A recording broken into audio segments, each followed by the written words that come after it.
पुनश्च धन्यवाद श्रीमान अतुल जी।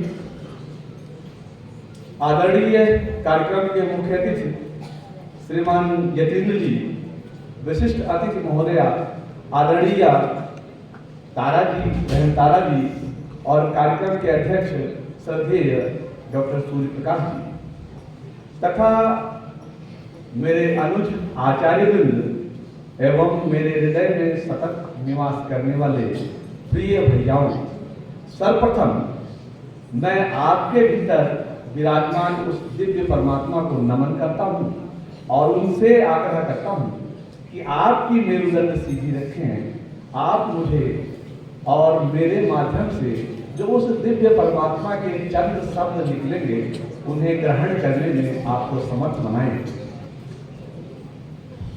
बच्चों, हम सब लगातार अनेकानेक महात्माओं का, पुण्यात्माओं का जन्मदिन मनाते हैं, लेकिन ये कागज की पूर्ति मात्र रह जाती है। आज कुछ ऐसा क्यों न करें कि यह सिर्फ कागज की पूर्ति न रहे, अपितु हम इससे प्रेरणा मिले। तो जब भी किसी महात्मा, किसी पुण्यात्मा का जन्मदिन मनाया जाए तो 3 तत्वों पर विवेचन करना जरूरी है। एक तो प्राचीन काल में क्या स्थिति थी, दूसरा उनके जन्म के समय में और उनके कार्यकाल में देश और समाज की क्या स्थिति थी, और तीसरा वर्तमान में हम उनसे क्या प्रेरणा ले सकते हैं। तो इन्हीं तीनों बिंदुओं को समेटने का मैं चंद मिनटों में प्रयास कर रहा हूं। समय की बात समय के साथ, किसी समय की गोद में भारतीय समाज समता का उन्नायक हुआ करता था। जाति पात, छुआछूत, मत मतांतर, ऊंच नीच जैसी कोई भी बात हमारे समाज में नहीं हुआ करती थी। ब्राह्मण, क्षत्रिय, वैश्य, शूद्र ये पदवियां हुआ करती थी, जातियां नहीं होती थी। उदाहरण के लिए महाभारत काल में हम देखते हैं महात्मा विदुर को। आज के हिसाब से अगर देखें तो दासी पुत्र थे, लेकिन ब्रह्मज्ञानी होने के नाते उन्हें महाब्राह्मण माना जाता है। क्षत्रिय होने के नाते, छात्र धर्म ग्रहण करने के नाते वे एक क्षत्रिय भी थे। एक ही माता पिता के 4 पुत्र, एक ब्राह्मण हो जाता, एक क्षत्रिय हो जाता, एक वैश्य हो जाता, एक शूद्र हो जाता था। शूद्र स्किल्ड लोग होते थे, कौशल इंजीनियर लोग होते थे, कोई जाति नहीं हुआ करती थी, सर्वत्र सनातन होते थे। तीनों वायु, शीतल, मंद, सुगंधित वायु सर्वत्र व्याप्त रहती थी और चारों प्रकार के पुरुषार्थ फलित होते थे। बाबा तुलसीदास जी लिखते हैं कि फूल ही फल ही विटप विधि नाना, गुंज मंतर बेल बिताना, और गुंज मंतर मधुकर श्रेणी, त्रिविध बयारी बहरी सुख देनी, सब कहूँ बहे त्रिविध बयारी, सब कहूँ सुलभ पदार्थ जानी। यह कालखंड था श्री राम जी का, परशुराम जी का, लक्ष्मण जी का, भरत जी का, शत्रुघ्न जी का, श्री कृष्ण जी का, अर्जुन का, भीम का, नकुल का, सहदेव का, भीष्म पितामह का। इस कालखंड में सर्वत्र भारत की ही सत्ता हुआ करती थी, लेकिन मूल था प्रेम। समय की बात समय के साथ, काल चक्र का एक चक्र और पूरा हुआ। गाछ वृक्षों के अनेकों पात उगे और झड़ गए, असंख्य नदियों का पानी समंदर में गया, असंख्य सूर्य उदित हुए और अस्त हुए। इस बीच चंद अशोक नामक एक शासक भगवान बुद्ध से प्रेरित हुआ और उसने क्षत्रिय धर्म त्याग दिया, अहिंसा का व्रत लिया और धर्म परायण होकर के सारी दुनिया में धर्म का प्रचार करने लगे। कालांतर में उसके वंशज युवा पीढ़ी भोग विलास में डूब गई। संपूर्ण युवा रंग विलास भोग में डूबी हुई थी और इस समय अनेक बाहरी शक्तियां, शक, हूण, कुषाण, मुगल, मंगोल और एक जाति अंग्रेजों की ऐसी आई जिसकी नस्ल के जरिए उल्टा रक्त छाती की ओर आता था। इन जातियों ने भारत माता को लहू लुहान कर दिया। जो पदवियां हुआ करती थी वो जातियां बनकर गरजने लगी। ब्राह्मण जाति बन गए, वैश्य जाति बन गए, क्षत्रिय जाति बन गए, शूद्र जाति बन गए और अनेक कुरीतियों ने जन्म लिया। सती प्रथा, विधवा प्रथा, विधवा विवाह निषेध, बाल विवाह जैसी कुरीतियों ने जन्म लिया। युवा मनुष्य कायर हो गया और ऐसे समय में विदेशी आक्रांताओं ने हमारे पूर्वजों को अपने कदमों तले कुचला। इस विषम परिस्थिति में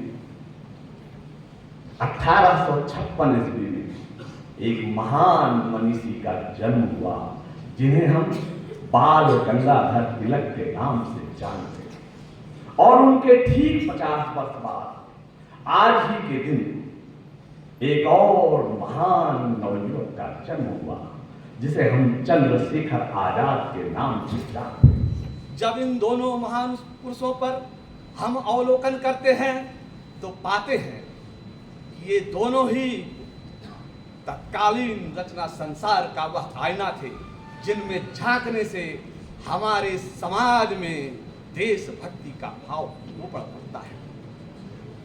सर्वत्र जब भी बाल गंगाधर तिलक की चर्चा होती है तो स्वराज्य हमारा जन्म सिद्ध अधिकार है, यही उद्घोष हमारे मानस पटल पर विद्यमान रहता है। और जब हम चंद्रशेखर आजाद की बात करते हैं तो काकोरी कांड के उपरांत चंद्रशेखर आजाद को जब पकड़ा गया, कोल्ड स्टोरेज में बंद किया गया और तत्कालीन मजिस्ट्रेट ने सोचा कुछ घंटों में यह मर जाएगा। कुछ घंटों के बाद जब वहां आते हैं लोग और मजिस्ट्रेट के नेतृत्व में उन्हें बाहर निकालने की कोशिश की जाती है तो क्या देखते हैं, वह गौर वर्णी दंड कर रहा है और उस ठंड में भी उसकी समस्त शरीर पसीने से तरबतर है। उसे जब बाहर लाया गया मजिस्ट्रेट आश्चर्यचकित था। मजिस्ट्रेट ने कहा तुम्हारा नाम? उस बालक ने कहा आजाद। पिता का नाम स्वाधीन, माता का नाम स्वतंत्रता और तुम्हारा घर कहां है? कारावास।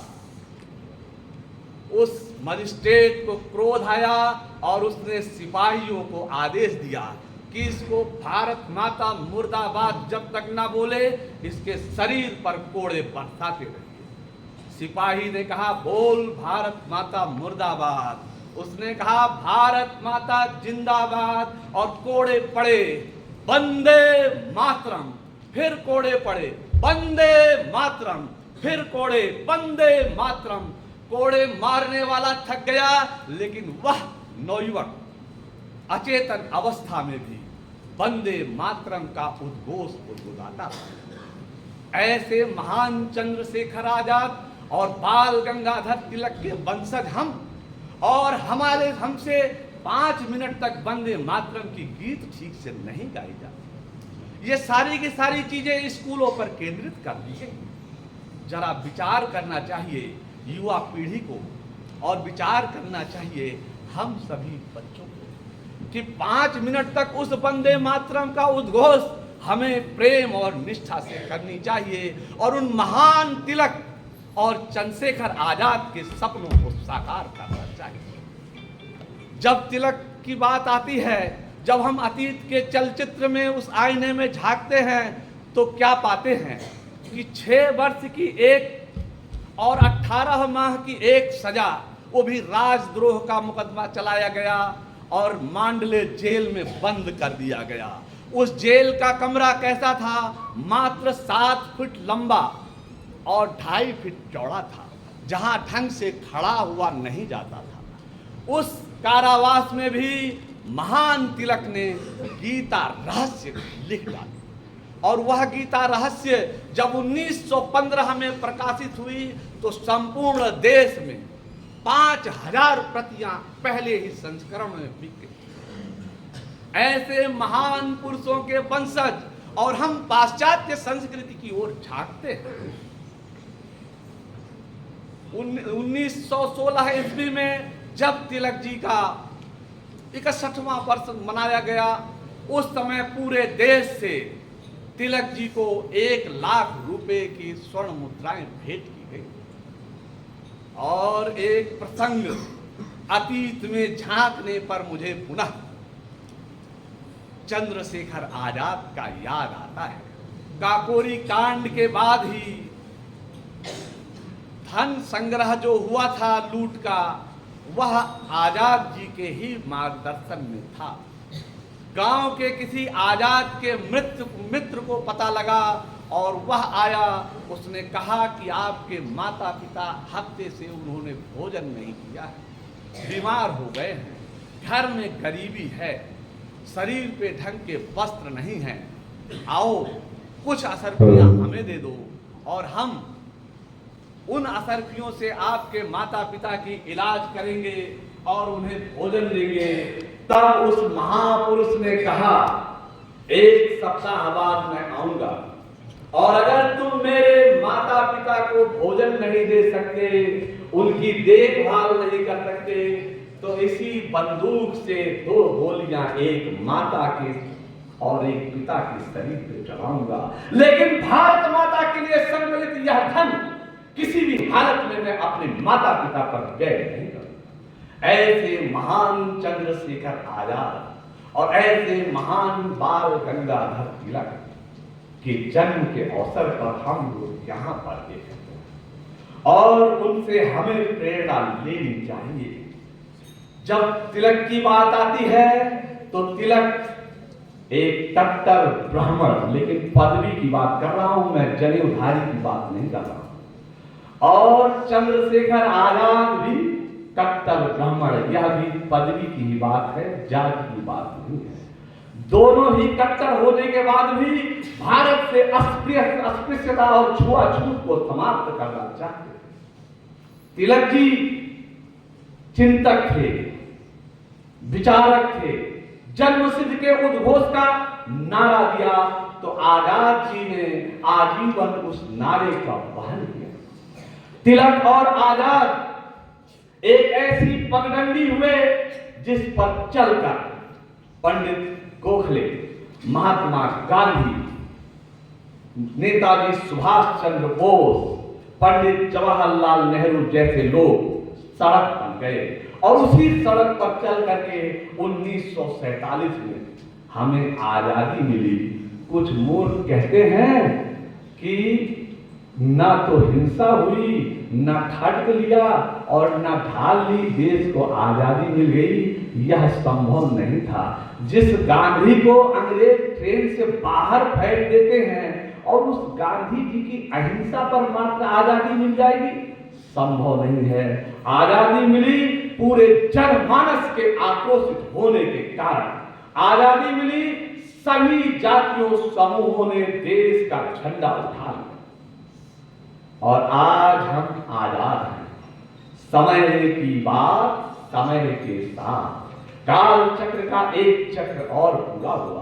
गाछ वृक्षों के अनेकों पात उगे और झड़े, असंख्य नदियों का पानी समंदर में गया, असंख्य सूर्य उदित हुए और अस्त हुए। आज हम स्वाधीन हैं, छोटे से भारत।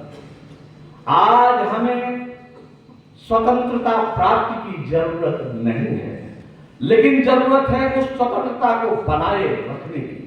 आज हमें उनसे प्रेरणा लेनी है, तो प्रेरणा किस प्रकार से लेनी है?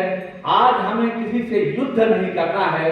ऐसा नहीं कि सिर्फ सेना में भर्ती होकर के ही हम सही हम जो है देशभक्त हो सकते हैं। अपितु हमारे रास्ते में कहीं प्लास्टिक का कोई रैपर गिरा है, यदि हमने उस रैपर को उठा करके डस्टबिन में डाल दिया तो हमने अपने देश के सौंदर्य बोध को बढ़ाया। और जब देश का सौंदर्य बोध बढ़ा तो शक्ति बोध बढ़ा, और शक्ति बोध बढ़ा तो देश शक्तिशाली हुआ। आज हमें कहीं नल की टोटी खुली हुई है, उसको बंद कर दिया तो जल संचय कर हमने चौथे विश्व युद्ध को होने से रोका। आज हम अगर कोई विद्युत स्विच खुली हुई है, कोई नहीं है, पंखे चल रहे हैं, हमने उसको बंद कर दिया तो ऊर्जा संरक्षण का पूरी कार्य किया। यह भी देशभक्ति है। आज समय बदल गया है, उनके जीवन से प्रेरणा लेते हुए हमें नए तरीके से अपने देश को संवारना है, सजाना है और विश्व गुरु के पद पर प्रतिष्ठित करना है। यदि ऐसा हम कर पाए तो महान तिलक और आजाद की जयंती मनाना साकार होगा। अन्यथा एक वर्ष पुनः कागज का खाता पूरा किया। जय हिंद, जय भारत।